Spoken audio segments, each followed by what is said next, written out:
کی طرف ہیں۔ امام صادق علیہ السلام کے زمانے میں ایک طرف شیعہ بہت طرح کے بننا شروع ہو گئے تھے، یعنی شیعوں کی مختلف کیٹیگریز آنا شروع ہو گئی۔ دوسری طرف مسلمانوں میں مختلف فرق پیدا ہونا شروع ہو گئے، فرقے بننا شروع ہو گئے۔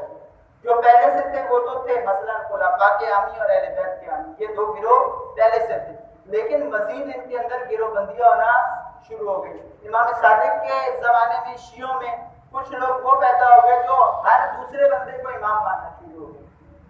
کوئی آل حسن میں سے کسی کی امامت اور مہدویت کا قائل ہو گیا، کوئی کسی اور کی کا قائل ہو گیا، کوئی مثلا امام سجاد کی اولاد میں سے زیدیہ نکل آئے اور دیگر ایسے مسالک نکلنا شروع ہو گئے۔ امام کے سامنے ایک یہ محاذ تھا۔ دوسرا محاذ امام کے سامنے ان مسلمانوں کا تھا جو اہل بیت کے معتقد تو نہیں تھے اہل بیت کی امامت کے، لیکن خود ان کے اپنے اندر مختلف گمراہ عقائد آنا شروع ہو گئے۔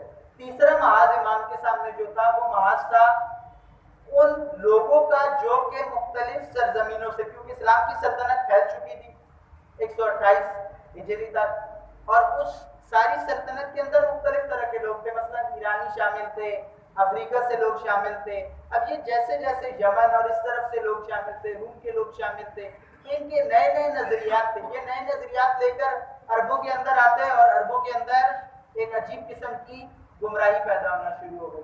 اب امام کے سامنے یہ محاذ کی ہے۔ اب جب یہ تین محاذ ہیں، چوتھا محاذ بنو امیہ کا اور پھر بنو عباس کا محاذ ہے۔ یہ چار بڑے محاذ امام صادق کے سامنے تھے، اور امام صادق کی جو جد و جہد پوری حیات تھی، امام نے اس جد و جہد کے اندر جو کام کیا وہ یہ تھا کہ ایک محور کے گرد مختلف محاذ قائم کیے۔ ایک محور، ایک مقصد تھا، وہی مقصد جو مقام معظم رہبری حضرت آیت اللہ خامنہئی رحمۃ اللہ علیہ کے مطابق تمام ائمہ کا مقصد ہے۔ جن لوگوں نے رہبر کی کتاب 250 سالہ انسان پڑھی ہے وہ جانتے ہیں، تو کوشش کریں، مطالعہ کریں، اچھی کتاب ہے رہبر ائمہ کی سیرت پر۔ رہبر کہتے ہیں کہ اگر ہم بنظر غائر دیکھیں، غور سے دیکھیں ائمہ کی سیرت کو، یعنی علی علیہ السلام سے لے کر غیبت کبریٰ تک، تو یہ جو 250 سال کا تقریباً عرصہ ہے، 250 سال کا، یہ ظاہراً مختلف ائمہ ہے، یعنی الگ الگ امام آئے ہیں، لیکن اگر آپ غور کریں تو یہ دراصل ایک ہی انسان نے 250 سال زندگی گزاری۔ ایسا انسان جس کی عمر 250 سال ہے، اس کا مقصد ایک ہے، کیونکہ ہم کہتے ہیں نا کہ تمام ائمہ کے بارے میں اولنا محمد، آخرنا محمد، اوسطنا محمد وکلنا محمد، یعنی ان سب کا مقصد ایک ہے، ان سب کا دین ایک ہے، ان سب کا راستہ ایک ہے۔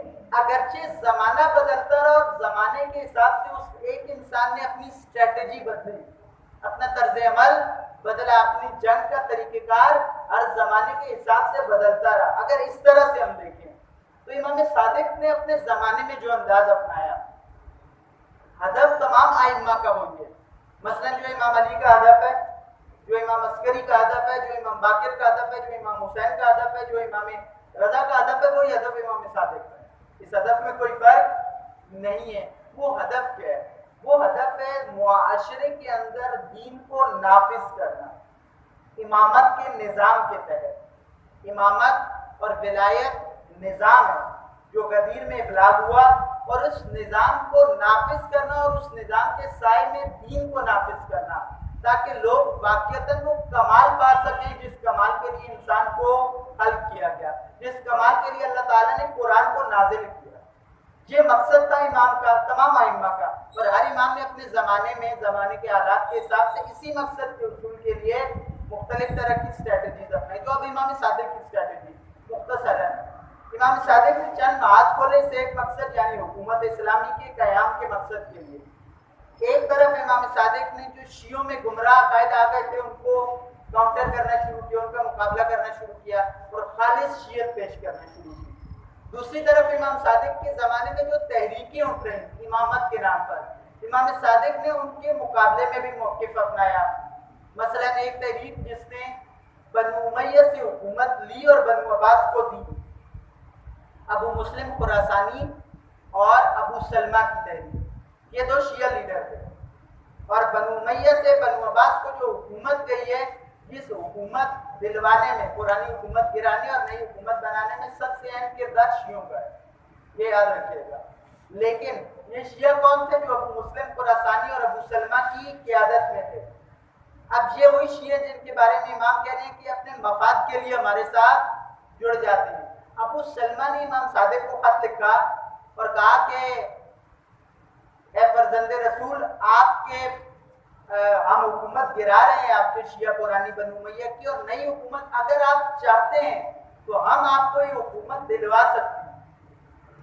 اب یعنی کچھ لوگوں کے دماغ میں خبر سوار ہو جاتا ہے نا کہ ائمہ کو حکومت بھی ہم دلوائیں گے، یعنی ہم اتنے بڑے ہو گئے ہیں کہ سارا معاشرہ ہم نے چلانا ہے۔ خدا نے امام صادق کو امام بنایا، یہ سمجھتے ہیں معاشرے کے امام ہم ہیں، معاشرہ اصل میں ہم نے چلانا ہے، بلکہ خدا نے ائمہ نے دین نے نہیں چلانا بلکہ ہم نے چلانا ہے۔ یہ بھی اسی قسم کا تھا ابو سلمہ۔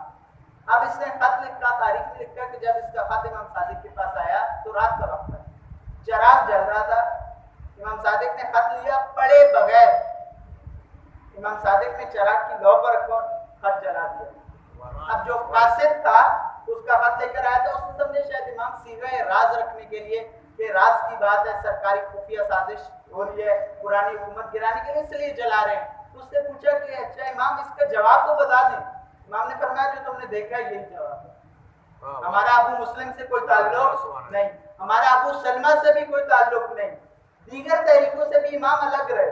حتیٰ جب جناب زید نے قیام کیا، اگرچہ امام نے ان کی مغفرت کی دعا کی اور سب کچھ کیا اور ان کے لیے روئے بھی امام، لیکن امام اس زمانے میں مدینہ سے باہر جا کر شفٹ ہو گئے اور اس تحریک کا حصہ نہیں بنے، کیونکہ زمانہ اس وقت ان حالات کا تقاضا نہیں کرے کہ آپ مسلح قیام کرے۔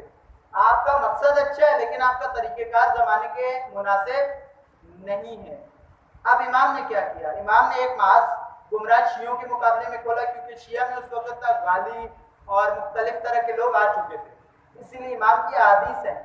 مثلا امام فرماتے ہیں کہ اپنے شیعوں کو کہ ہمارے شیعہ تم کیا بنو، یا معاشر شیعہ تم نقطہ وسط بنو، سینٹرل پوائنٹ بنو، درمیانی نقطہ بنو۔ کیسا نقطہ کہ اگر غالی توبہ کر کے آئے تو تمہارے جیسا بن جائے، اور اگر مقصر ایمان لے کر آئے تو تمہارے جیسا بن جائے، ایسا نقطہ اعتدال بنو۔ تو امام نے ان دونوں گروہوں کا مقابلہ کیا۔ اس کے علاوہ جو تحریکیں تھیں، مثلا ابو سلمہ کی تحریک، ابو مسلم خراسانی کی تحریک، ایسے ہی محمد بن عبداللہ ابن حسن، آل حسن میں سے ایک شخص تھا جس کا دعویٰ تھا کہ وہ مہدی ہے، اور یہ جو اہل سنت میں ہمارے یہاں روایات اکثر سنی جاتی ہیں، اہل سنت برادران کہتے بھی ہیں کہ امام زمانہ امام مہدی کون ہوں گے، وہ ان کا نام محمد ہوگا، والد کا نام عبداللہ ہوگا، آل حسن میں سے ہوں گے۔ یہ دراصل روایت امام صادق کے زمانے میں بنا کر ڈالی گئی ہے۔ یہ اصل میں اس محمد ابن عبداللہ ابن حسن کے لیے اس وقت تیار کی گئی روایت تھی، مینوفیکچر کی گئی تھی، کیونکہ ابو ہریرہ صنف جو ہے، طرز جو ہے، یہ ہر زمانے میں رہا ہے۔ یہ صرف ان کی کتابوں میں نہیں ہے، یہ ہماری کتابوں میں بھی ایسے بہت سارے حضرات گزرے ہیں جنہوں نے اپنے مفاد کے لیے آل محمد کے نام سے بہت کچھ شامل کیا۔ اب یہ اس کی تحریک ہے محمد ابن عبداللہ ابن حسن کی، اور اس طرح دیگر بہت ساری تحریکیں تھیں، خود بنو عباس کی حکومت کے لیے تحریک۔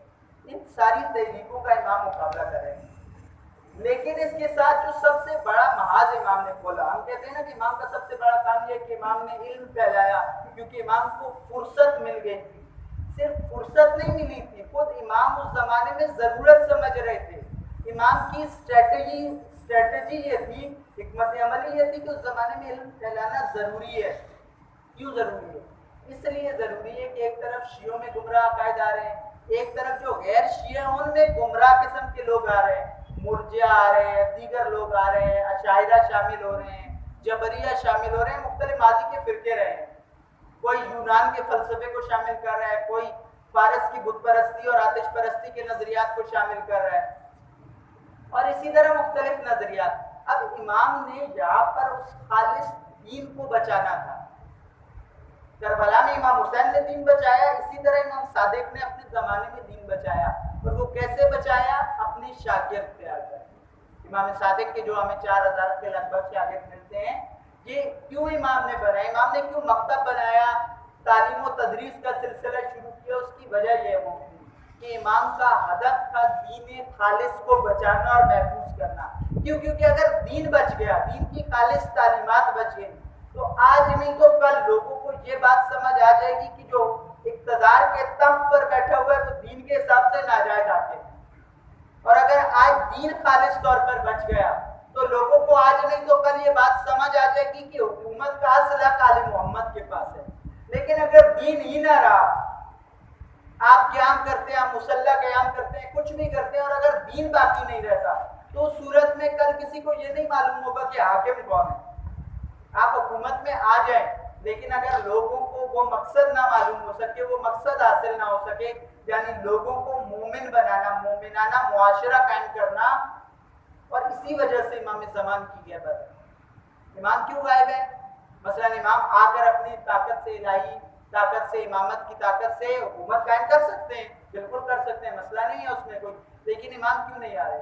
امام زمان بھی اس لیے نہیں آ رہے کیونکہ اصل ہدف یہ ہے کہ معاشرہ دین کے لیے تیار ہو جائے، پہلے معاشرے میں خالص آل محمد کا دین پہنچ جائے، آل محمد کے چاہنے والے اس صنف میں شامل ہو جائیں جن کے بارے میں امام نے کہا ہے کہ انہم منا، یہ ہم سے ہیں، تو پھر امام آ سکتے ہیں۔ کیونکہ اگر امام زمان آ کے حکومت قائم کر لیں اور نیچے سارے کے سارے بگڑے ہوئے ہوں، سدھرنے کے لیے تیار نہ ہو، مومنانہ معاشرہ بنانے کے لیے تیار نہ ہو، تو امام کو حکومت قائم کرنا عبث ہو جائے گا، کیونکہ امام کو حکومت کے لیے حکومت نہیں چاہیے، ہمیں ارتقا دینے کے لیے حکومت چاہیے، معاشرے کو ارتفاع دینے کے لیے حکومت چاہیے۔